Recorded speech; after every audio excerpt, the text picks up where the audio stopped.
ಇಂದು ದೀಪಾವಳಿಯ 3ನೇ ದಿನ, ಬಲಿಪಾಡ್ಯ.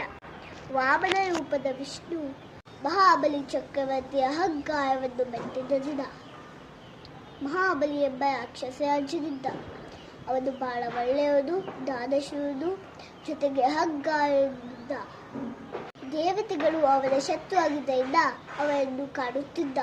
ಮಹಾಬಲಿಯನ್ನು ಸಂಹಾರ ಮಾಡಲು ವಿಷ್ಣು ವಾಮನ ರೂಪವನ್ನು ತಾಳಿ, ಮಹಾರಾಜ, ನನಗೆ 3 ಹೆಜ್ಜೆ ಇಡಲು ಜಾಗವನ್ನು ನೀಡಲು ನಿನ್ನಿಂದ ಸಾಧ್ಯವೇ ಎಂದು ಕೇಳಿದ.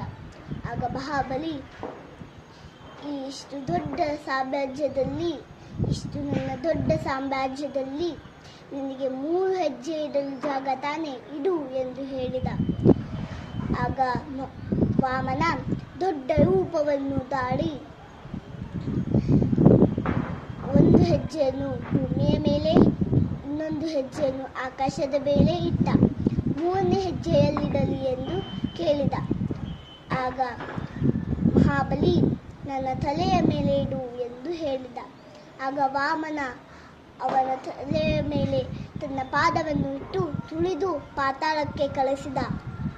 ಮಹಾಬಲಿಯ ದಾನ ಗುಣದಿಂದ ವಿಷ್ಣು ಸಂತೋಷಗೊಂಡು, ವರ್ಷಕ್ಕೊಮ್ಮೆ ನಿನ್ನ ಪ್ರಜೆಗಳನ್ನು ಭೇಟಿಯಾಗಬಹುದು ಎಂದು ವರ ನೀಡಿದ. ಈ ದಿನವನ್ನೇ ನಾವು ಬಲಿಪಾಡ್ಯ ಎಂದು ಆಚರಿಸಲಾಗುತ್ತಿದೆ. ಎಲ್ಲರಿಗೂ ದೀಪಾವಳಿ ಹಬ್ಬದ ಹಾರ್ದಿಕ ಶುಭಾಶಯಗಳು.